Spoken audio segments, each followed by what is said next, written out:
नमस्कार। आज हम एमए तृतीय सेमेस्टर के प्रेमचंद जो विशेष प्रश्न पत्र है उसमें क्या क्या टॉपिक हैं और परीक्षा में क्या क्या महत्वपूर्ण है इस विषय पर बात करते हैं। तो सबसे पहले इसमें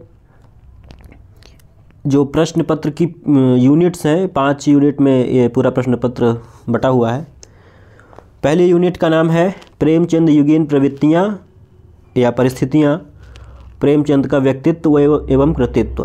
तो प्रेमचंद के युग में जब प्रेमचंद कथा साहित्य में आते हैं उस समय कैसा समाज था। समाज ऐसा माना जाता है कि जो समाज में घटता है वही साहित्य में भी प्रतिबिंबित होता है।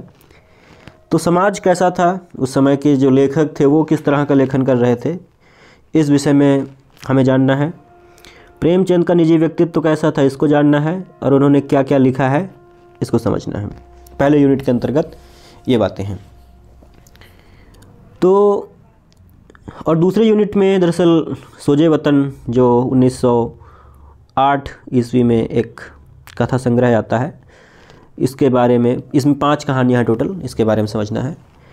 और इसके अतिरिक्त इसी यूनिट में पंच परमेश्वर उनकी एक कहानी है, ईदगाह एक कहानी है और मंत्र, इन 3 कहानियों को ही पढ़ना है। सारी कहानियाँ उनकी नहीं पढ़नी है, इन 3 कहानियों में से ही प्रश्न विशेष रूप से आएंगे। इसके अतिरिक्त जो तीसरी यूनिट है, यहाँ पर कर्मभूमि और रंगभूमि 2 उपन्यास हैं, दोनों नहीं पढ़ने हैं, एक पढ़ना है, चाहे कर्मभूमि या फिर रंगभूमि। इसी प्रकार से गबन या गोदान दोनों नहीं पढ़ने हैं, एक पढ़ने हैं। गोदान का अध्ययन आपने पिछली कक्षाओं में किया होगा प्रथम सेमेस्टर में, तो ये प्रश्न पत्र में आप गबन तो छोड़ ही सकते हैं, गोदान पढ़ सकते हैं। यहाँ रंगभूमि या कर्मभूमि में से कोई एक पढ़ सकते हैं। प्रेमचंद की कथा, उनकी रचनाओं का कथ्य व शिल्प। जो कथ्य होता है, कथ्य को ही कहते हैं विषय वस्तु। कथ्य का मतलब होता है किसी रचना की विषय वस्तु क्या है, उसका कंटेंट क्या है, वो किस विषय को आधारित करके लिखा गया है। अगर दूसरे शब्दों में कहें तो कथ्य का मतलब होता है क्या कहा गया है, क्या कहा गया है। और शिल्प का मतलब होता है सजावट, यानी कैसे कहा गया है, कहने का तरीका कैसा है, टोन कैसी है। तो जो टोन है, जो वो शिल्प है, जो कैसे कहा गया है और क्या कहा गया है वो कथ्य है। तो प्रेमचंद ने जो लिखा है वो क्या लिखा है और कैसे लिखा है, उनका तरीका कैसे है, वो उस विषय को आपको एक प्रश्न यहाँ से हो सकता है। और प्रेमचंद का मूल्यांकन, साहित्यिक अवदान। तो जो 3 यूनिट में आपने जो कुछ पढ़ा होगा, खासकर इन 2 यूनिट में आपने जो पढ़ा, उसी के आधार पर आप इन 2 यूनिट को कर सकते हैं। प्रेमचंद ने जो लिखा है वो कैसा, कथ्य कैसा है, शिल्प कैसा है, इसके बारे में और उसका मूल्यांकन। तो पहली 2 यूनिट को आप पढ़ेंगे, उन्हीं के आधार पर आपको इनका मूल्यांकन करना है। तो बात करते हैं अब प्रेमचंद के समय की। प्रेमचंद का जन्म दरअसल 1880 ईस्वी में हुआ था। तो ये लगभग 1903-1904 के आसपास से साहित्य लेखन में आ जाते हैं, 4-5 के आसपास। लेकिन जो प्रेमचंद का वास्तविक लेखन शुरू होता है वो 1910-11 के आसपास से ही आता है। 1910 में प्रेमचंद ने एक कहानी लिखी थी, बड़े घर की बेटी। बड़े घर की बेटी 1910 में। और ये दरअसल इनकी एक प्रौढ़ कहानियों में से एक है, महत्वपूर्ण कहानियों में से एक है। हालांकि ये पहली कहानी नहीं है। प्रेमचंद की पहली कहानी जो है उसका नाम है दुनिया का सबसे अनमोल रतन। प्रेमचंद की पहली कहानी का नाम है दुनिया का सबसे अनमोल रतन।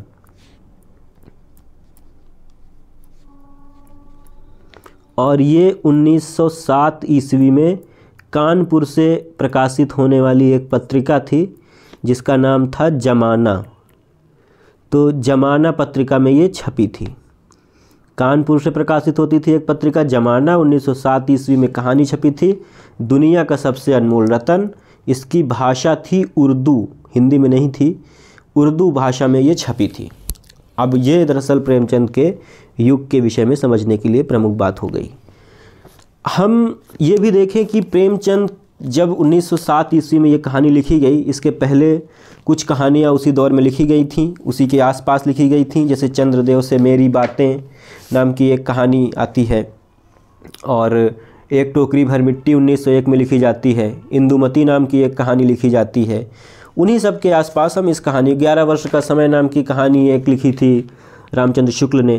तो उन्हीं सब यही सब परिस्थितियां हैं, ये जो प्रेमचंद के समय की परिस्थितियां हैं, यानी प्रेमचंद के लेखन के समय दरअसल हिंदी कहानी का विकास हो रहा था। कुछ लोगों ने लिखा था जैसे 11 वर्ष का समय, 11 वर्ष का समय, ये 1903 ईस्वी में लिखा था रामचंद्र शुक्ल ने। इसे रामचंद्र शुक्ल ने एक कहानी लिखी।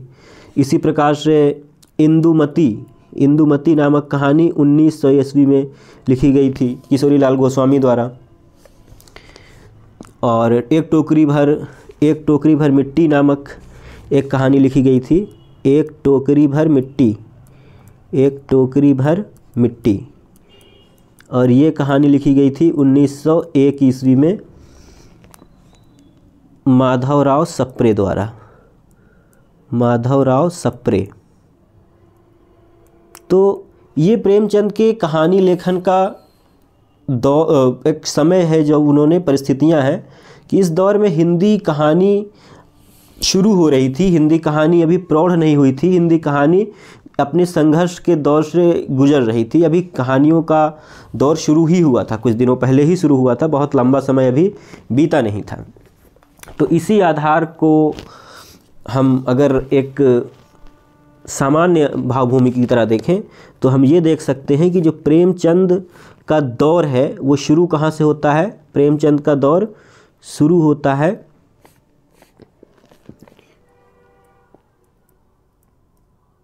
प्रेमचंद कथा साहित्य के क्षेत्र में जो आते हैं 1907 से 1936। ये वो दौर है जब उनकी पहली कहानी आई थी दुनिया का सबसे अनमोल रतन, और ये वो दौर है जब उनकी आखिरी कहानी आई थी कफन। तो इसी के बीच में उनका पूरा साहित्यिक लेखन सिमटा हुआ है। अब दुनिया का सबसे अनमोल रतन एक तरह से ये कहानी प्रेम कहानी भी है और उसमें देश प्रेम की भी बात है। तो प्रेम और देश प्रेम दो चीज़ें इस कहानी में मौजूद हैं। तो प्रेमचंद के कथा साहित्य को फिर से एक बार बांटने की कोशिश की जाती है, क्योंकि प्रेमचंद या कोई भी रचनाकार एक जैसा लगातार तो लिखता नहीं है। तो 1907 से 1925 का एक हम दौर बांट सकते हैं। ये प्रथम चरण है प्रेमचंद के लेखन का। इसे हम कह सकते हैं आदर्शवादी लेखन का दौर। इसमें प्रेमचंद आदर्शवाद से प्रेरित होकर लिखते हैं। गांधीवाद का प्रभाव इन पर विशेष रूप से दिखाई देता है इस दौर में, आदर्शवाद, गांधीवाद। और 1925 के बाद 1926 से मान लीजिए 1926 से 1936 तक का जो दौर है ये प्रेमचंद का यथार्थवादी दौर है, अंतिम दौर है। यथार्थवाद से प्रेरित होकर लिखते हैं, यथार्थवाद। तो इस दौर में जो कहानियाँ आएंगी वो कहानियाँ ऐसी कहानियाँ हैं जिनमें प्रेमचंद आदर्श ज़्यादा स्थापित करते हैं, जैसे कि पंच परमेश्वर कहानी हो गई, और बड़े घर की बेटी कहानी हो गई, बूढ़ी काकी नाम की एक कहानी है। इसी प्रकार से जब इस दौर में हम आते हैं तो यहाँ पूस की रात, कफन, इस प्रकार की कहानियाँ देखने को मिलती हैं जिनमें यथार्थ है, जीवन कैसा है। ये 1925 1926 के बाद जो उन्होंने लिखा उसमें समझ में आता है। जीवन कैसा होना चाहिए ये दिखाई देता है यहाँ पर, जो 1907 से 1925 तक का दौर है। तो ये सब जो बातें हैं ये प्रेमचंद के यथार्थ, प्रेमचंद के समय की बातें हम कर रहे थे। प्रेमचंद ने क्या लिखा और प्रेमचंद के समय की परिस्थितियाँ कैसी हैं, इनके बारे में था। अगली बात हम जो दूसरी यूनिट की करते हैं उसमें महत्वपूर्ण है कथा सोजे वतन, जो सोजे वतन नाम का एक संग्रह है। तो सोजे वतन के बारे में बात करते हैं जो दूसरी यूनिट पर आधारित है।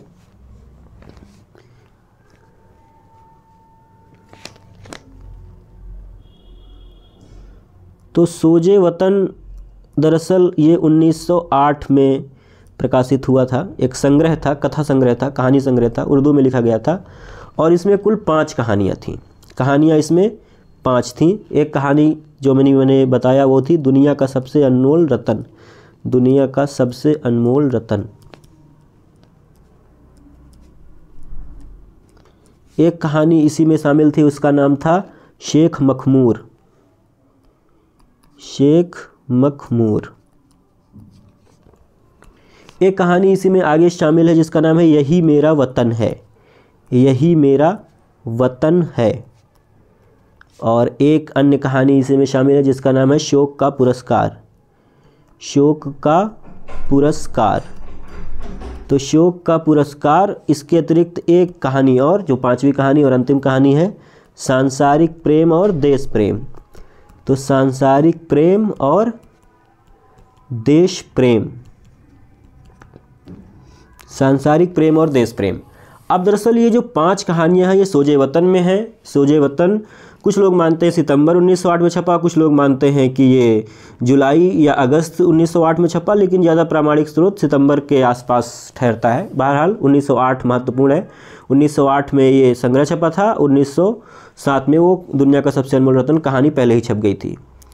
तो इस संग्रह में 5 कहानियाँ, दुनिया का सबसे अनमोल रत्न, शेख मखमूर, यही मेरा वतन है, शोक का पुरस्कार और सांसारिक प्रेम और देश प्रेम।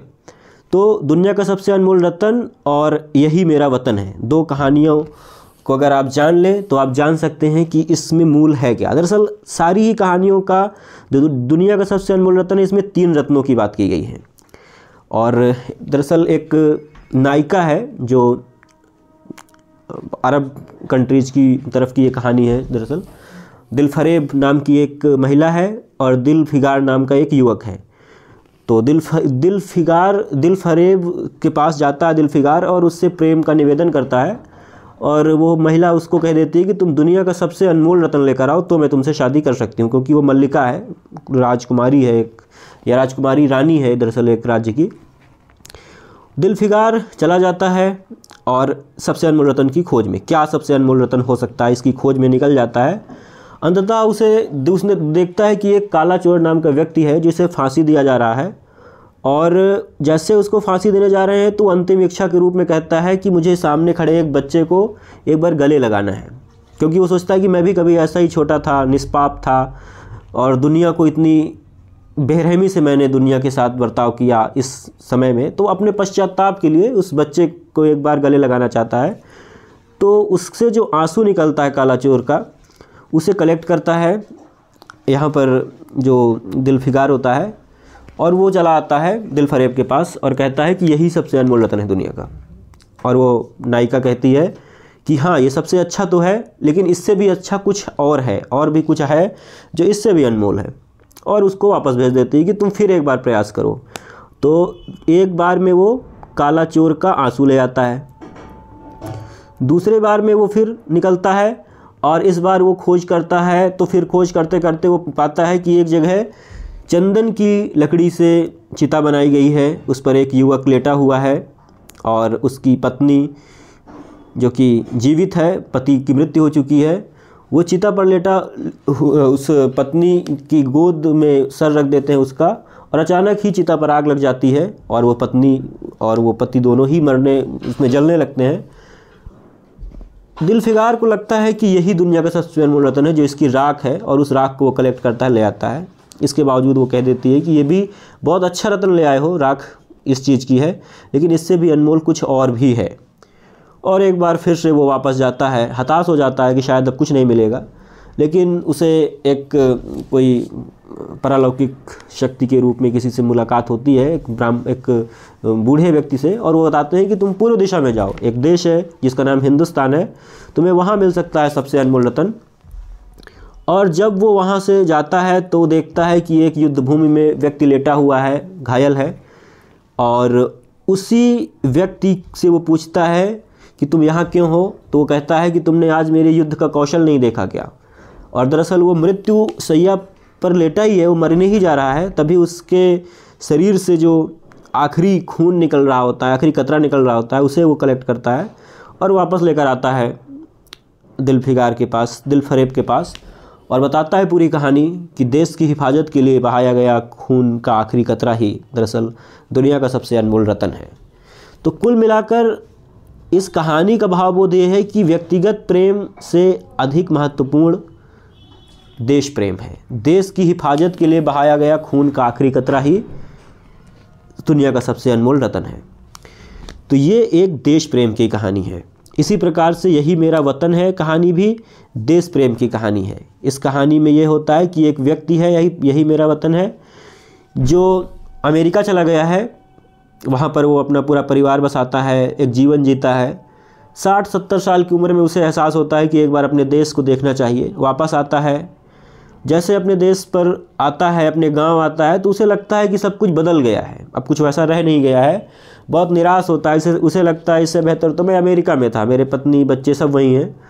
लेकिन फिर वो जब सुबह उठता है एक दिन और देखता है कि महिलाएं जा रही हैं नदी की ओर और एक गीत गाते हुए जा रही हैं, प्रभु जी मेरो अवगुण चित न धरो, और उसे फिर एक बार नॉस्टैल्जिया फील होता है, अपना वही बचपन याद आ जाता है और वो तेज़ी से चिल्ला उठता है, यही मेरा वतन है।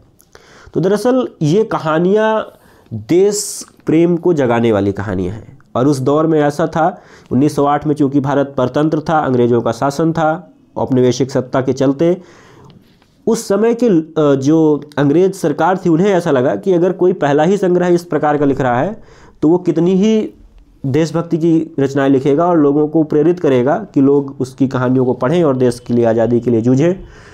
तो इसलिए इन पर, इस कहानी संग्रह पर प्रतिबंध लगा दिया गया। हमीरपुर के जिला कलेक्टर ने उन्हें बुलाया था और इस संग्रह को प्रतिबंधित करा दिया था। तो ये बातें दरअसल इस संग्रह से जुड़ी हुई हैं, जो कि सोजे वतन था। तो सोजे वतन में 5 कहानियाँ, दुनिया का सबसे अनमोल रतन, शेख मखमूर, यही मेरा वतन है, शोक का पुरस्कार और सांसारिक प्रेम और देश प्रेम। तो इन 5 कहानियों में से आप सिर्फ 2 कहानियों का कथावस्तु भी जान रहे हैं, दुनिया का सबसे अनमोल रतन और यही मेरा वतन है, तो यह भी पर्याप्त है। और दूसरी यूनिट के लिए इतना कुछ मैटर आपके लिए पर्याप्त है। ये जो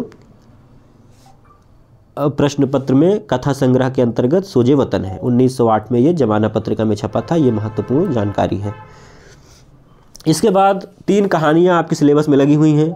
उन कहानियों को विशेष रूप से आपको पढ़ना चाहिए, उनको पढ़े बिना आप नहीं जान पाएंगे कि क्या है इन कहानियों में। अगर आपने पढ़ा है तो उसका रिवीजन यहाँ पर मैं बता देता हूँ कैसे क्या क्या है इन कहानियों में। तो पंच परमेश्वर कहानी है, एक कहानी ईदगाह है और एक कहानी मंत्र है। पंच परमेश्वर प्रेमचंद द्वारा लिखी गई शुरुआती कहानी है, एकदम शुरू में उन्होंने जब लिखना शुरू किया था 1915 के आसपास लिखी गई कहानी है। तो पंच परमेश्वर कहानी दरअसल 2 मित्रों की कहानी है। एक का नाम अलगू चौधरी है, एक का नाम जुम्मन शेख है। तो अलगू चौधरी और जुम्मन शेख 2 व्यक्तियों की कहानी, 2 व्यक्तियों के बीच में गाढ़ी मित्रता है, अलगू चौधरी और जुम्मन शेख। तो जुम्मन दरअसल जो है ये मुस्लिम है, ये हिंदू हैं। इसमें शुरू में ही वाक्य आता है कि दोनों में कुछ भी मिलता नहीं है, धर्म भी उनका अलग है, खान पान भी अलग है, सब चीज़ें अलग है। एक है तो केवल विचार, और यही मित्रता की आधार भूमि भी है। अगर विचार मिल रहे हैं, अगर ये हज करने जाते थे जुम्मन तो इनको अपनी घर की चाबी दे जाते थे, ये कहीं बाहर जाते थे तो इनको अपनी चाबी दे जाते थे। अच्छी दोस्ती थी। जुम्मन की एक खाला है, अब खाला का नाम नहीं दिया है, उनका केवल खाला यानी मौसी है, और इनके पास थी कुछ ज़मीन। तो इस ज़मीन को इन्होंने अपने नाम हिब्बानामा लिखवा लिया, यानी अपने नाम इसको लिखवा लिया जुम्मन जी ने। अब जब ज़मीन लिखवा लिया तो इसके बाद इनके तेवर बदल गए, और इनकी जुम्मन की जो पत्नी थी, पत्नी इनको अब ज़्यादा सम्मान नहीं देती थी, और सम्मान के साथ साथ इनको खाने के लिए भी नहीं सही से पूछती थी। तो खाला को ये हुआ कि मैंने तो इतने सारी ज़मीन भी दिया है, तब भी मुझको ज़्यादा अच्छे से ट्रीट नहीं कर रहे हैं। तो इन्होंने कहा कि मैं केस करूंगी, यानी कि मैं उस समय की जो व्यवस्था थी उसके अकॉर्डिंग पंचों से निर्णय करवाऊंगी और मुझे अब मेरी ज़मीन वापस दे दो। तो फिर एक निर्णय होता है और उसमें ये होता है कि अब पंचायत बैठाई जाएगी। पंचायत बैठती है, पंचायत के लिए खाला सबको बुलाने जाती है कि कल पंचायत है, सब लोग आइए। सब लोग आते हैं, अलगू के पास भी जाती है। अलगू के पास खाला जाती है और कहती है कि कल पंचायत है, आप भी आना। तो अलगू कहता है कि तुम्हें तो पता है कि वो मेरा दोस्त है जुम्मन, तो कैसे मेरे आने न आने से कोई फ़ायदा नहीं है। तो खाला कहती है, वो इस कहानी का मुख्य वाक्य भी है कि क्या बिगाड़ के डर से ईमान की बात न कहोगे। खाला अलगू से कहती है कि क्या बिगाड़ के डर से ईमान की बात न कहोगे, यानी तुम्हारा बिगाड़ हो जाएगा, तुम्हारी दोस्ती खतरे में पड़ जाएगी, क्या इस चीज़ के डर से जो वास्तविक बात है, जो सत्य बात है, वो नहीं कहोगे। और रात भर वही उसी विचार में अलगू जूझता रहता है कि क्या बिगाड़ के डर से ईमान की बात न कहोगे। और ऐसे ही घटनाक्रम चलता है। इन्हीं सब के बीच में अगले दिन सुबह होती है, पंचायत बैठती है, जुम्मन और खाला अलगू सब आ जाते हैं। अब इसके बाद पंच बनाने होते हैं। तो पंच कोई भी बन सकता है, किसी को भी चुना जा सकता है। तो जब पंच चुनने की बारी आती है तो ये होता है किसे चुना जाए। तो एक घटनाक्रम ऐसा होता है कि खाला कह देती है कि मैं तो अलगू को ही चुन लेती हूँ, क्योंकि उसे लगता है खाला को कि जो पंच होता है वो तो परमेश्वर होता है। तो परमेश्वर तो कोई भी व्यक्ति, कभी परमेश्वर तो झूठ बोलेगा नहीं, किसी का सत्य का ही साथ देगा। तो इसीलिए वो कहती है कि मेरे तरफ से तो अलगू ही है, अलगू पर तो विश्वास करोगे ही, जुम्मन को कहती है। और अलगू जैसे ही बैठता है पंच की कुर्सी पर, वो ऐसे ऐसे प्रश्न करता है कि जुम्मन के तो होश फाख्ता हो जाते हैं। और अंततः निर्णय यही होता है कि या तो जुम्मन खाला की ज़मीन वापस कर दे या फिर उनको अच्छे से भोजन की व्यवस्था करे। ऐसा जब निर्णय हो जाता है तो जो जुम्मन होते हैं और अलगू होते हैं, इनके बीच दोस्ती में एक दरार आ जाती है। दोस्ती अब दरार में बदल जाती है, दोस्ती रह नहीं जाती है। और जुम्मन को लगता है कि अब कभी मौका मिल जाए तो मैं भी एक बदला ले लूँ अलगू से, अगर मुझे भी ऐसा कभी मौका मिल जाए। और ऐसा हो भी जाता है कि मौका मिल ही जाता है। दरअसल अलगू के पास एक बैल था, एक बैल मर गया, एक ही बैल उसके पास बचता है। तो उस बैल को वो बेच देता है एक साहू को। समझू साहू नाम का एक व्यक्ति और आ जाता है इस कहानी में, समझू साहू। तो समझू साहू को जब बैल बेच देता है तो समझू साहू के पास बैल पहुंचते ही वो एक गांव से शहर तक का कुछ सामान ले जाने और लाने का कार्य करता है, जो किराने का सामान होता है उसका। तो बहुत सारा सामान दिन भर में वो लाता ही रहता है। इतना सारा सामान लाता है नया बैल पाकर कि एक दिन बैल रास्ते में ही मर जाता है। अब समझू साहू इसको अलगू को पैसे देने से मना कर देता है। कुछ पैसे जो उधार बचे रहते हैं बैल के वो देता नहीं है। तो फिर पंचायत बैठती है और पंचायत में इस बार कुछ घटनाक्रम ऐसे होते हैं कि जुम्मन बन जाता है मुख्य पंच और अलगू और समझू साहू के बीच इस बार केस चल रहा होता है। क्योंकि इस बार गलती अलगू की है नहीं, समझू की है। तो जुम्मन जैसे तो उस पर गद्दी में बैठता है, उसका भी हृदय परिवर्तन हो जाता है और वो भी निर्णय दे देता है अलगू के पक्ष में। यानी बैल दरअसल सही था, तो जब लेते समय खरीदते समय बैल स्वास्थ्य सही था तो उसको पूरे पैसे देने चाहिए, इस बात का निर्णय देता है वो। और समझू पशुओं के साथ इस तरह से अत्याचार करता है, इस चीज़ के लिए भी उसको हिदायत दी जाती है कि अगर उसको दंडित किया जाए। ऐसा सुनकर पूरी सभा में एक स्वर में सब लोग बोल उठते हैं, पंच परमेश्वर की जय हो। तो पंच परमेश्वर ही जीतता है, कोई दुश्मनी कोई दोस्ती नहीं है। पंच तो पंच होता है, पंच तो परमेश्वर होता है। यही इस कथा का मूल भाव है। और दरअसल इस कहानी का मूल भाव ये भी है कि भारतीय जो न्याय प्रणाली है वो श्रेष्ठ है। भारतीय न्याय प्रणाली अधिक अच्छी है। भारतीय न्याय प्रणाली बेहतर है किससे? ब्रिटिश न्याय प्रणाली से। क्योंकि ब्रिटिश न्याय प्रणाली में क्या होता है कि लंबे समय तक केस पेंडिंग रहते हैं और भी बातें होती हैं। भारतीय न्याय प्रणाली में चटपट न्याय हो गया और कितना अच्छा न्याय होता है, ये इस कहानी के माध्यम से लेखक ने दिखाना चाहा है। शुरुआती कहानी है तो हृदय परिवर्तन की कहानी है, आदर्शवादी कहानी है। तो ये थी प्रेमचंद की कहानी जिसका नाम था पंच परमेश्वर। तो पंच परमेश्वर कहानी के बारे में हमने अभी यहाँ पर सीखा, जाना कि पंच परमेश्वर क्या है। इसके बाद ईदगाह कहानी, आप सबने इस कहानी को पढ़ा होगा। हामिद और अमीना नाम के दो पात्र इसमें हैं, हामिद अमीना। तो दरअसल हामिद एक 4 साल का बच्चा है जिसके माता और पिता दोनों की मृत्यु हो गई है और अब वो अपनी दादी अमीना के साथ रहता है। ऐसी स्थिति में उसका घर की स्थिति जाहिर सी बात है बहुत अच्छी नहीं रह गई होगी। और सभी बच्चे, ईद का दिन है, ईद जाने की तैयारी में हैं। नूरे, मोहसिन, सम्मी उसके दोस्त हैं। और जब वो ईदगाह पहुंच जाते हैं तो वहाँ सब बच्चे मेले में ढेर सारी चीज़ें खरीदते हैं, मिठाई खाते हैं और खिलौने खरीदते हैं। लेकिन यहाँ पर हामिद के पास सिर्फ 3 पैसे हैं और वो 3 पैसों में ही जो चाहे वो कर सकता है। और वो चाहता है वो भी कि कुछ खाए, कुछ खरीदे, लेकिन वो कुछ नहीं खरीदता है। अंततः उसे याद आता है कि उसकी दादी चिमटे के अभाव में अपनी उंगलियां जला लेती हैं रोज़ रोटी बनाते वक्त। तो वो 3 पैसे सारे के सारे खर्च कर देता है एक चिमटा खरीदने में, और चिमटा खरीद लेता है। चिमटा खरीद कर वापस लाता है। जब घर लाता है उसके बच्चे उसका मजाक भी उड़ाते हैं जो उसके साथ दोस्त हैं उसके। लेकिन जब उसकी दादी चिमटा देखती है तो वो बहुत ज़्यादा भावुक हो जाती हैं और उन्हें लगता है कि एक छोटा बच्चा जो 4 साल का ही है, लेकिन वो भी कितना भावनात्मक है कि वो उसको मेले में और किसी चीज़ की याद नहीं रहती है, सिर्फ अपनी दादी की जली हुई उंगलियां ही याद आती हैं बार बार। और ये दरअसल एक भावुक कर देने वाली कहानी है। लेकिन कहानी भावुकता से ज़्यादा इस प्रश्न को भी उठाती है कि समाज में एक बच्चे का बचपन किस प्रकार छिन जाता है। जो बच्चा 20-25 साल की उम्र में जितना मैच्योर होना चाहिए वो 4 साल की उम्र में उतना मैच्योर हो जा रहा है कि घर की जिम्मेदारियां संभालने के बारे में सोचने लगता है। तो एक तरह से सामाजिक व्यंग्य भी है और भावना प्रधान कहानी भी है जिसका नाम है ईदगाह। शिल्प और कथ्य दोनों की दृष्टि से यह कहानी अप्रतिम है। कथ्य इसका लाजवाब है और शिल्प इसका अप्रतिम है। इसके पश्चात एक और कहानी है जिसका नाम है मंत्र। इस कहानी को शायद सबने पढ़ा होगा। मंत्र नाम से दरअसल प्रेमचंद ने 2 कहानियाँ लिखी हैं, लेकिन यहाँ जो सिलेबस में लगी है वो प्रसिद्ध कहानी मंत्र डॉक्टर चड्ढा नामक एक व्यक्ति है उसके, और एक बूढ़ा भगत नाम का व्यक्ति है उसकी कहानी है। तो डॉक्टर चड्ढा और बूढ़ा भगत नाम का एक व्यक्ति है उसकी कहानी है। दरअसल उस कहानी की शुरुआत ऐसे होती कि भगत के कई बच्चे हुए लेकिन वो दवा वगैरह के अभाव में मर ही जाते थे। डॉक्टर चड्ढा जो कि एक डॉक्टर हैं, गोल्फ खेलते हैं। भगत डॉक्टर चड्ढा के पास जाता है, 4-5 बजे का समय होता है कि उसके बच्चे को देख लें, इलाज की आवश्यकता है उसे।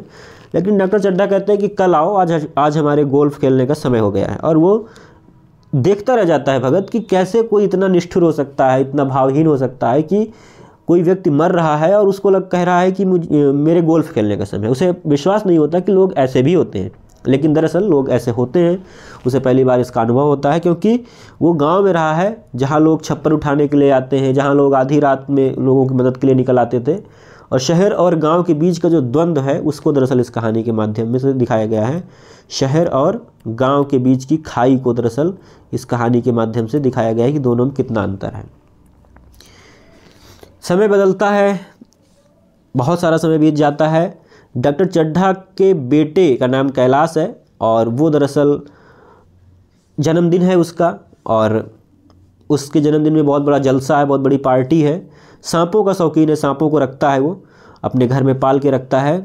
और उसकी एक प्रेमिका होती है मृणाल नाम की, उसको वो दिखा रहा होता है और दोस्तों को दिखा रहा होता है। उसी बीच वो सांप जो उसे वो पाल के रखा है वो काट लेता है कैलाश को, और जिसके चलते बस ऐसा है कि कैलाश मर ही गया ऐसा प्रतीत होता है। और दरअसल जो भगत है ये सांप झाड़ने का मंत्र जानता है, सांप झाड़ने का जो मंत्र होता है ये जानता है। तो बहुत अपने आप को रात भर रोकता है ये, इसकी स्त्री रोकती है कि ये ना जाए, लेकिन वो विवश है, अपने अंतःकरण से विवश है कि क्यों ना जाऊं, किसी को मेरी आवश्यकता है, किसी के कारण, मेरे कारण किसी की जान बच सकती है। और ये दबा करके किसी प्रकार से अपने मनोभावों को बार बार, उसे लगता है कि क्यों मैं जाऊं, उसने तो मेरे बेटे की मदद नहीं की थी, फिर भी ये पहुंच ही जाता है और मंत्र जपता है और उसके माध्यम से उसका बेटा सही हो जाता है। तो ये कहानी दरअसल एक गांव और शहर के द्वंद्व में दिखाया गया है कि गांव कितना भावना प्रधान होता है और शहर के लोग कितने भावहीन और शून्य होते हैं भावना की दृष्टि से। इस कहानी में इस दृष्टि से प्रकाश डाला गया है। तो ये कुछ बातें थी जो पहली यूनिट और दूसरी यूनिट पर थी। पहले यूनिट यानी प्रेमचंद के समय की परिस्थितियाँ क्या थी लेखन की, शुरुआत में कौन कौन सी कहानियाँ लिखी जा रही थी, और इसके अतिरिक्त प्रेमचंद ने कौन कौन सी कहानियाँ लिखी। कथा सोजे वतन क्या है इसके विषय में हमने जाना। पंच परमेश्वर कहानी की विषय वस्तु क्या है, ईदगाह में क्या है और मंत्र में क्या है। इतनी बातें हमने जान ली हैं इस व्याख्यान में।